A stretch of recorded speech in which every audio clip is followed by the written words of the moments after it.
When it comes to quality sleep, Ashley has you covered with top mattress brands at winning prices and with special financing options available. You can snooze now and pay later. Plus, your mattress purchase helps give the gift of better sleep to children in need and U.S. Special Operations Forces. Visit your local Ashley store or shop online today and make every snooze count. Financing is subject to credit approval. See store or ashley.com for details. Rosetta Stone is the language learning program with a lasting impact. I've been using their app to learn French, and it's not just about memorizing words, but actually having real conversations. And it's not just French. They offer 25 languages. Right now, Rosetta Stone has an awesome holiday deal, 50% off their lifetime membership. Every language, unlimited access forever. For anyone keen on diving deep into a new language, check out rosettastone.com. It's a game changer.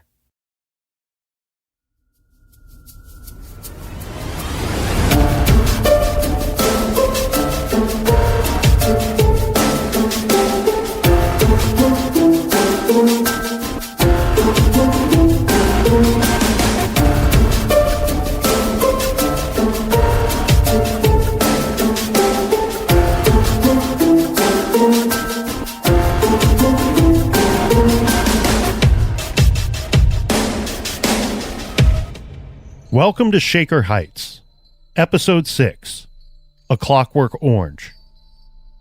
Lisa Pruett is dead. Someone stabbed her 21 times in the early morning hours of September 14th, 1990. She was found behind the mansion where her boyfriend, Dan Dryford, lived with his parents. Dan's friends pointed the finger at the weird kid in school, Kevin Young. And although there was no evidence linking Kevin to the crime, and even though he had an alibi, he quickly became the prime suspect for the detectives of this small-town department. They were out of their league, and they knew it. So, they enlisted a renowned psychologist from Syracuse University to help them get a confession from Kevin Young, no matter what.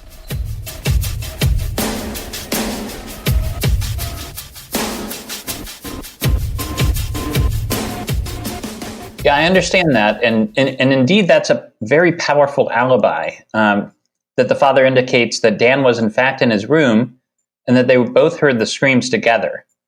Yes, that's very powerful. There is I must say that we had some difficulty still, however, with Dan's subsequent behavior. After they go out to the edge of the property and I'll go back into the home, apparently satisfied that the source of the scream has left the area or whatever, and that they can't find anything unusual. Apparently, Dan re-exits the house to find the bicycle, and then, in fact, without telling his parents, calls 911 on his own to report what he believes to be now suspicious circumstances.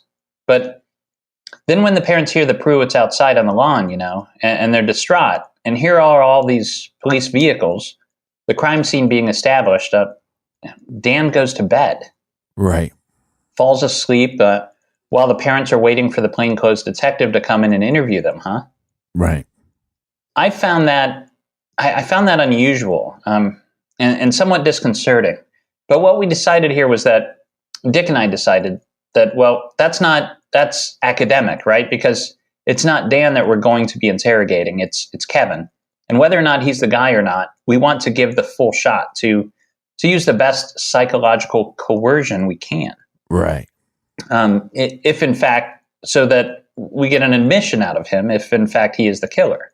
What, is the forum talking to Kevin now? He's going to. Well, what we're trying to do is get a investigative grand jury assembled where all witnesses would be subpoenaed and questioned before grand jury, including Kevin Young. What kind of immunity is involved in that?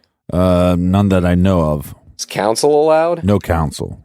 No counsel. He may take the Fifth Amendment. Almost certainly counsel would advise him to do that given that he has no immunity, even willing immunity in such an interrogation, right? Kevin is legally qualifies for adult offender status. Is that right? That's right. Let me try to discourse for a minute or two about what I believe to be the psychological dynamics behind Kevin's peculiarities. There's no question that on the face of it, Kevin's evidence is self-loathing, self-deprecation, what is sometimes called poor self-image. He is, in fact, There's some suspicion that his own hospitalization was for an abortive suicide attempt.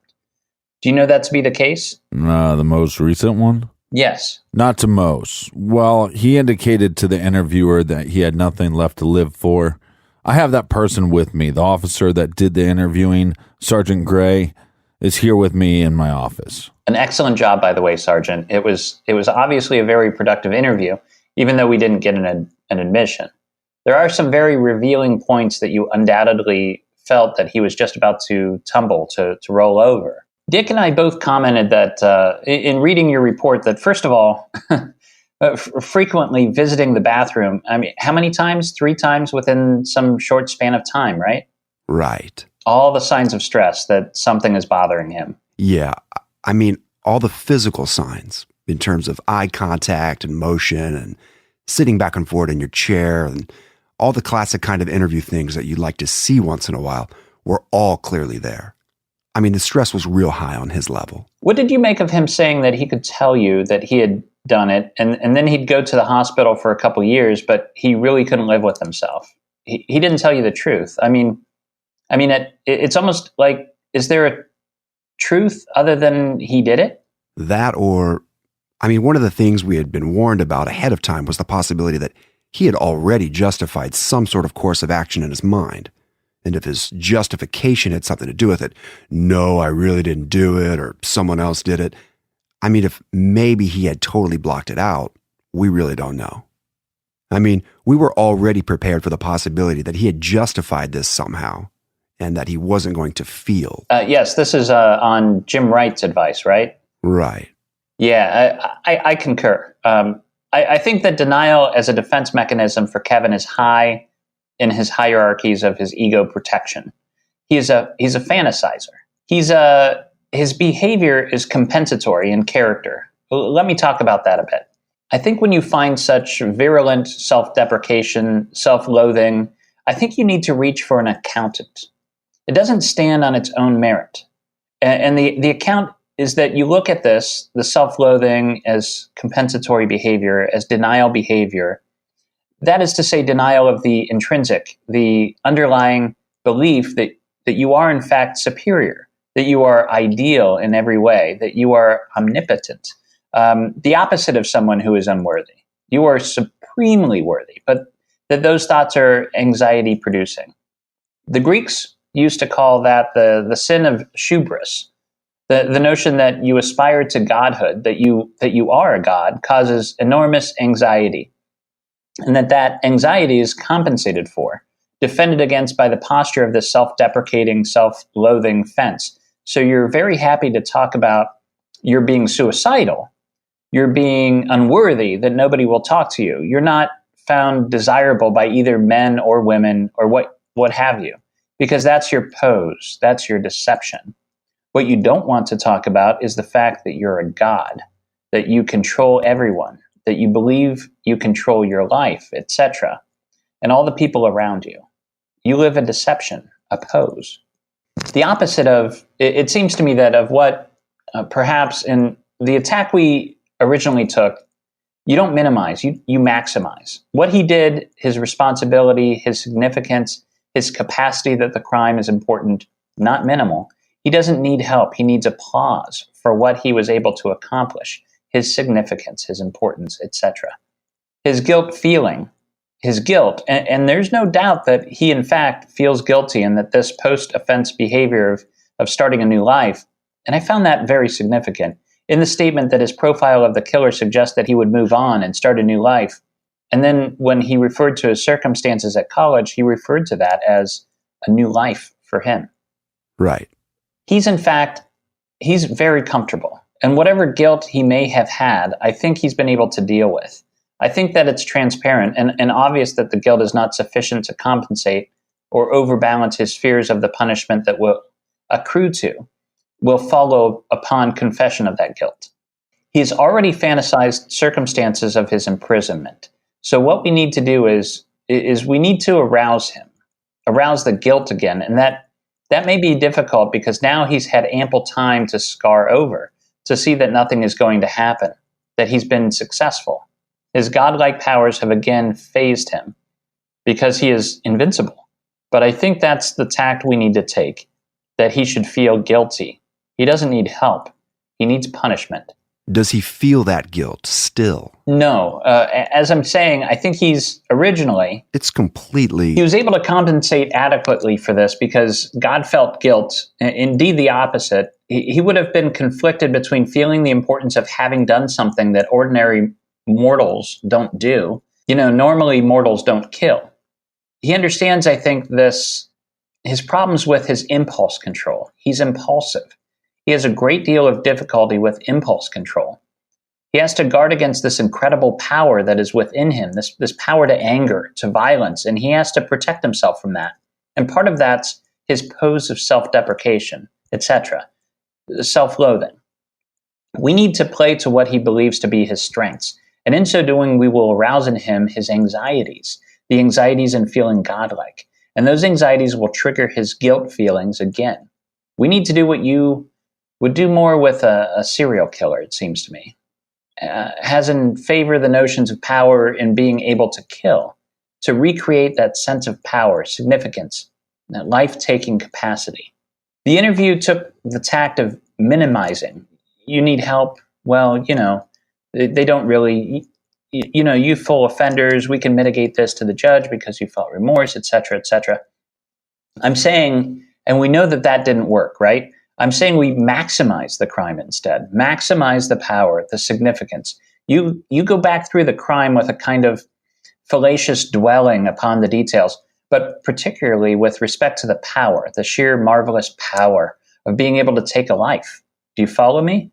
Yes. I mean, almost pornographic. And as you're saying this, I'm thinking, I know how we could do that. I'm just not sure how to do that under the controlled circumstances. Here's what I was thinking. We need to shape up a behavior the same way you would try to shape up a behavior in a laboratory mouse. I'm going to go through that scenario, this behavioral shaping that's very dramatic, works very well. Look, you take a mouse, a rat, a laboratory rat, and you want him to, let's say, twirl around 3 times clockwise in a sort of ballet-like pirouette. So what you do to control is you're in control over the reinforcements. You don't need to punish, but you can withhold the reinforcements. So what you do is you wait for the animal to turn its head and look to the right, and then you give it a little bit of food. Then you wait, and it turns its head to the right, and you don't give him food now, again, for turning right. You wait until he moves his shoulder to the right along with the head, and then you give him a piece of food.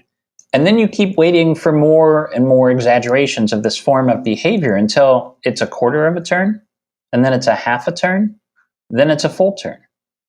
It takes an enormous amount of patience because you have to wait for this behavior to appear. In classical conditioning, rather than operant conditioning, you of course make the response appear that you want because you're dealing with some reflexive response that you're just going to change to a different stimulus. But in operant conditioning, you have to wait for the behavior to occur.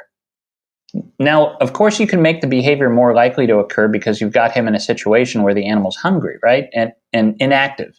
You can't condition an animal that's asleep. College classes and introductory courses in psych curriculum says, I've always done this. It's a nice demonstration. The class gets together and decides that they're going to have the professor stand on his left leg, deliver the whole lecture on his left leg. So what they do is they wait for him to shift his weight to the left, and then all of them just nod and smile, and they look very interested in what he's just said, and that's a powerful reward for the professor. And then they wait until it happens again, and then they all nod and smile, and between this, they would hold the reinforcement. They look bored, inattentive, to maximize the reward, and it's very dramatic. It works. It works every time. The professor, by the end of class, is hopping around on one leg and doesn't realize why. Just seems to like to be on that one leg, to talk on that one leg. Now forgive all the anecdotal sort of thing. We need to operant condition Kevin.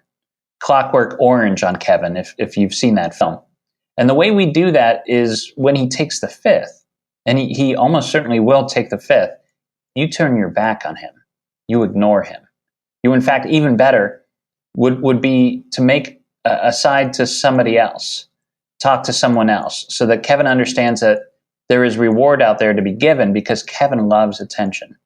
Gods expect people to worship them, It's their due. But if you ignore them, gods don't like that. Gods don't like to be ignored. They like attention. And notice that Kevin, when you interviewed him, he was ready to go for the whole night. I mean, you were tiring more than he was. Right. Absolutely.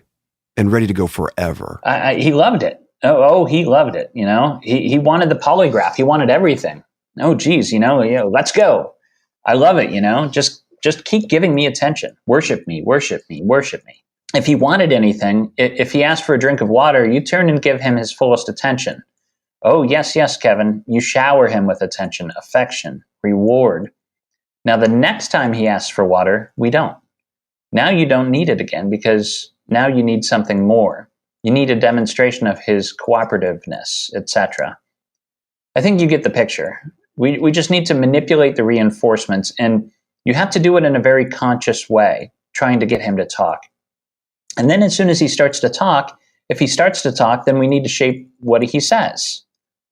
We want him to we want to reinforce, talk about guilt, personal responsibility. We withhold the reinforcement for intellectualization, the mechanisms of denial, third-person stuff, and obfuscation, the distractions, trying to get at what comes closer and closer to a personal confession or a revelation of what he's done.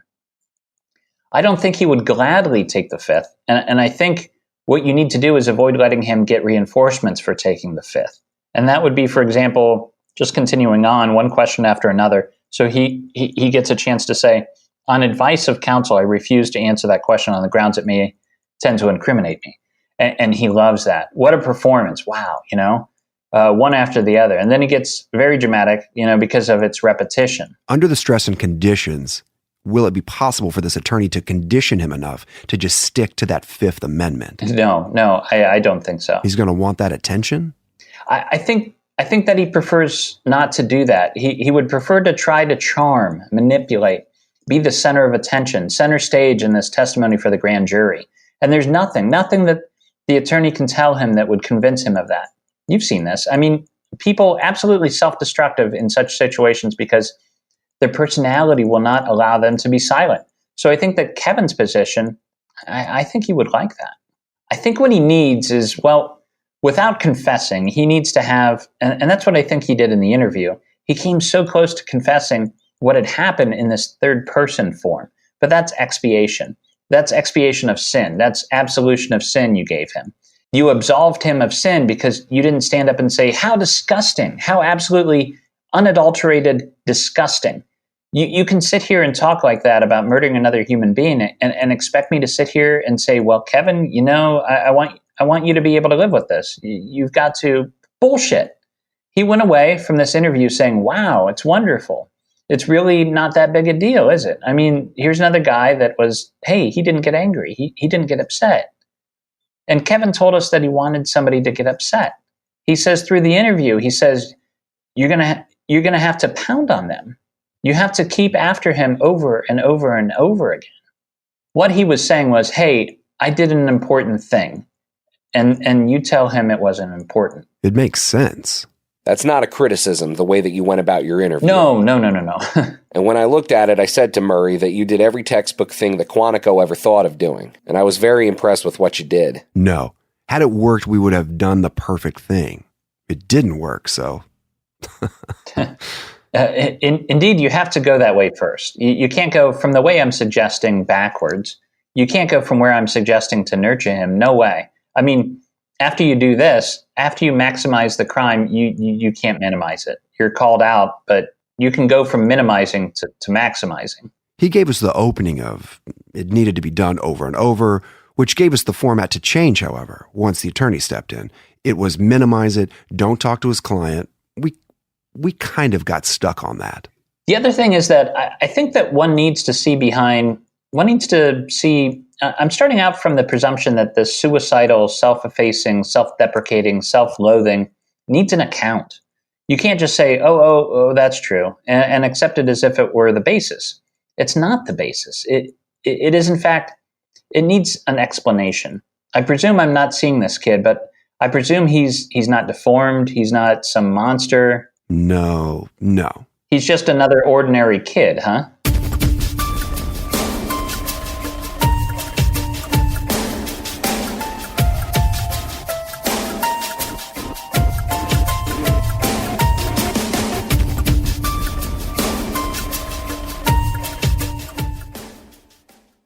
This show is sponsored by BetterHelp. Do you look forward to the holidays? Maybe you struggle with seasonal blues.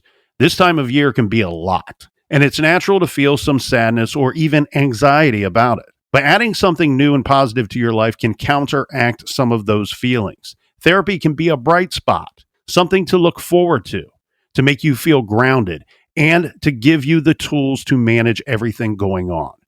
If you're thinking of starting therapy, give BetterHelp a try. It's entirely online, designed to be convenient, flexible, and suited to your schedule. Just fill out a brief questionnaire to get matched with a licensed therapist and switch therapists at any time for no additional charge. Find your bright spot this season with BetterHelp. Visit BetterHelp.com/garage today to get 10% off your first month. That's BetterHelp, HELP.com/garage. Dreaming of overseas adventures or connecting more deeply with family from afar? Rosetta Stone bridges the language gap.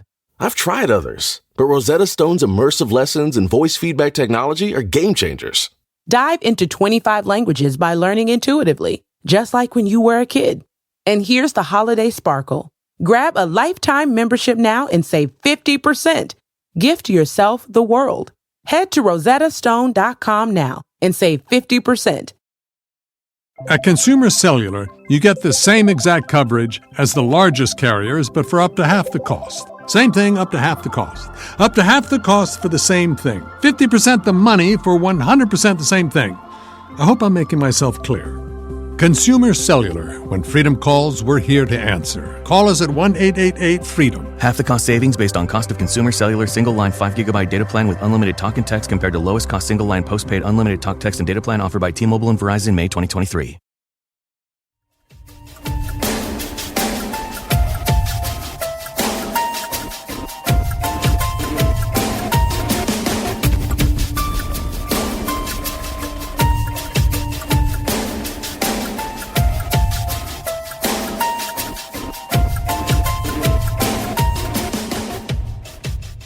Indeed, he reports to him when he gets to college. Suddenly, some girl comes up to him after class and talks to him. I mean, he doesn't present the image of this loathing where nobody wants to talk to him, nobody likes him, etc.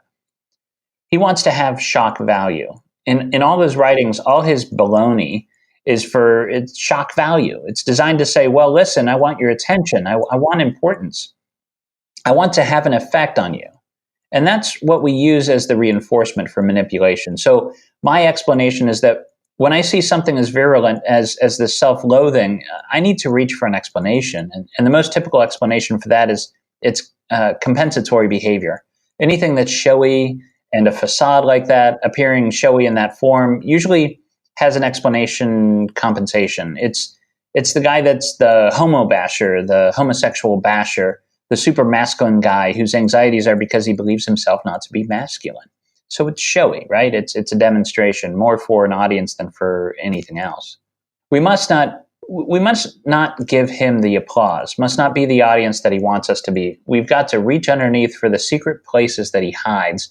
And so the trick in interrogation, it seems to me, whatever he wants to talk about, we don't want to talk about. Whatever he volunteers is not what we want to be. We want to be where the secret places, the last thing he wants to say are those things. Is that plan the issue of him wanting to be in control or feeling in control? Oh, there's no question about that too. Yes, he's very manipulative, very controlling. But in addition, control is important for this kid because, as I say, and I think this is intrinsic, he's got impulse disorder. He's impulsive. And I believe that he says that he's scared of the capacities he knows are in him when he loses control. He can just flip out. And I think that's one of the reasons that makes him a very good suspect. Because my impression of this crime scene was that it was an impulse act. Okay. Have you talked to Jim again since before? You should talk to Jim and maybe run some of this by him. See what all the inputs you can get would be useful. Have you talked to him yet? To Jim Wright? Yeah. No. We haven't. We haven't talked to him since the interview, but we haven't. I can't believe you woke him up at 3:00 in the morning. I just can't believe that. Well, gee, that's what he gets for giving us his home phone number. That's why you see what he said to you. I think you're tired. I think you ought to go to bed. Let me throw one other thing into this. We have a group of kids that were involved with him that we keep in contact with regularly. In fact, Kevin has been at a couple of parties over the last couple weekends. Kevin always somehow brings up the issue of Lisa. I mean, it's always brought up by Kevin. In one instance, he made some statements to the effect of, it's too bad the police never had any sort of suspect or any leads or anybody that they could look at for this. Is there any way we can play into that, or does that mean anything to us? The general response is kids don't even want to talk about it. They just say, yeah, and leave them, which is... The other thing is that I think you need to, we need to look at this in the salacious pornographic interests that are being served. Kevin has to be able to, by bringing it up, able to recreate a moment of real power, real significance, real unusualness. At the same time, he continues to get this acceptance. Let me tell you an anecdote that amazed me. May rouse your intuition about how I'm trying to explain this. We've all had the experience of having a very vivid, active dream. The kind of dream that's very strong, very vivid, and waking up and think to yourself, wow, what a dream that was. And then as you try to hold on to the details of that dream, it gradually slips between your fingers and it just fades. The harder you try to look at the content of the dream, the more it fades. And yet it was vivid and very real and very active, and you sense that. By contrast to those instances where you wake up and it's in a vivid dream and you turn to the significant other in your life, your partner, somebody, or you go to work and you say, my Lord, I had this dream last night. You wouldn't believe this dream I had. And you're able to relate all of those details in that dream. I mean, one from the other. Now, one account of that might be as follows. The content of the dream that you cannot remember is anxiety producing, and so you need not. You don't want to think about it. You want to put it behind you. So it slips through your fingers because it's too anxiety provoking. The content of the dream that you have this urgency to tell somebody about is content that you need to test against somebody else. So, for example, and typically the person you want to tell it to is the person that's significant in the dream. So you turn to your partner and you say, I've had this incredible dream about, and it was you and me, and we were da-da-da-da-da-da. And you go on with this. And suppose that the content of that dream is symbolically reflective of you killing this other person. So you go through this in gory detail, but symbolically. It doesn't sound obvious that you're killing the person. It's, well, you see, I dreamt that you were on this cliff and then we were floating down and there were these rocks down below. And here you are describing to the person how you're going to kill him. You know, like, well, you're going to be splattered all over those rocks. And then what does the person say to you? They don't say, as I said, stand up and say, you son of a bitch, there's no way in the world I'm going to sit here and have somebody who dreams like that and have any respect for such a person or even any affection. No. Now, what do they say? Oh, you have such a wonderful imagination. Oh, wow. Isn't that wonderful? That's really interesting, isn't it? I mean, here's the person you just said to them, I'm going to kill you, saying, isn't that wonderful? You're just a marvelous person. And so you have expiated the sin of these desires to hurt the other person by the other person accepting them and continuing to say, you're a nice person. You're okay. Well, every time Kevin raises this and doesn't have people get up and shun him, he successfully establishes the point that what he did was not so bad after all. Well, what would happen if they did? What do you think his reaction would be if they shunned him and got real upset about it? Well, I think he'd have to try to convince them. I think that he was not the person, that he was not worthy of their loathing, while at the same time believing that he was. And indeed might become suicidal at that point so that he could further demonstrate that he was repentant, that he really didn't enjoy having killed her. Dick asks, he wrote me, why are writing me a note? Just jump in here. Whether or not he would admit to another kid under any circumstances, I think he could. I think he definitely could, for its shock value, for its convincing the person that's significant. I think that your account of his doing this at parties is almost tantamount to that. It is of the same character of skirting the confession that he did with you, doing this thing in the third person. Well, the kids talk about all the angry things they'd like to tell Kevin, but they're kind of afraid to tell him because they don't know how he's going to react. I'd advise them just the opposite.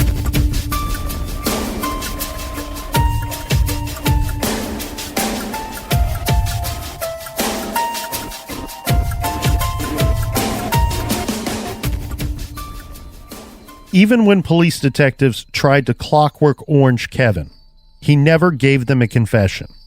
And here is where the tragedy is compounded.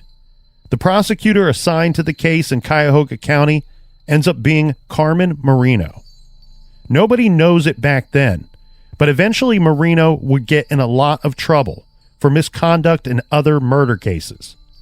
He did things like withhold evidence from defense attorneys and allowing witnesses to lie on the stand.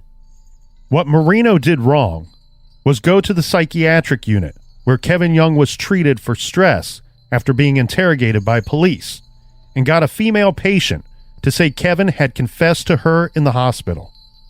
Off that testimony from a mental patient, Marino got an indictment against Kevin for Lisa's murder. The case went to trial on June 28, 1993. It was one of the first trials to be broadcast on Court TV. A trial of his peers acquitted Kevin Young on July 21st. In the eyes of the law, Kevin Young was not guilty of the murder of Lisa Pruett, but in Shaker Heights, that wasn't good enough. They had been told by their trusted police detectives that this was the guy who did it. And to this day, the majority of people who lived through the ordeal still believe Kevin got away with murder. Life was not kind to Kevin Young. Because of the publicity of the case, he found it difficult to find a date. All they had to do was Google his name. He moved back in with his parents and painted houses around town.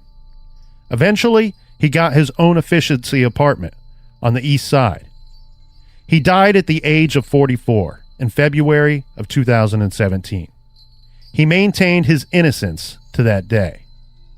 Buried in the police files, obtained from Shaker Heights, are a few letters that Dan Dryford wrote to Lisa Pruett when he was in psychiatric care. Dan writes, quote, "I tried to kill myself. I need out of here. This place has fucked me up. After I get out, give me some time to return to normal. I don't want you or I to make any poor decisions because of this place." In another note, Dan warns Lisa, quote, "Someday, I'll go too far and I'll do something very bad and you'll yell at me. And be serious. And I won't be able to handle it. But you can't let me get away with murder. I look at you and I see what I've done to you. I'm a bad influence on people." Chris is another example of this. And believe it or not, I think I've made Kevin worse than he already was. Later, he goes on to write, quote, "I want to poke your eyes out with my favorite pocket knife."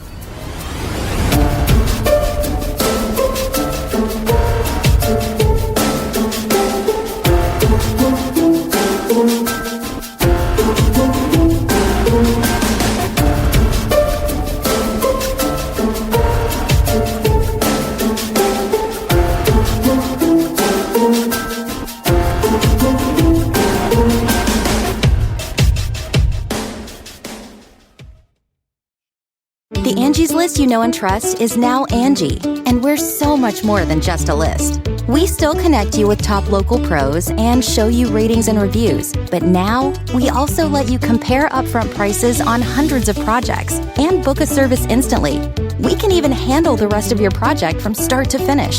So remember, Angie's List is now Angie, and we're here to get your job done right. Get started at Angie.com. That's ANGI, or download the app today.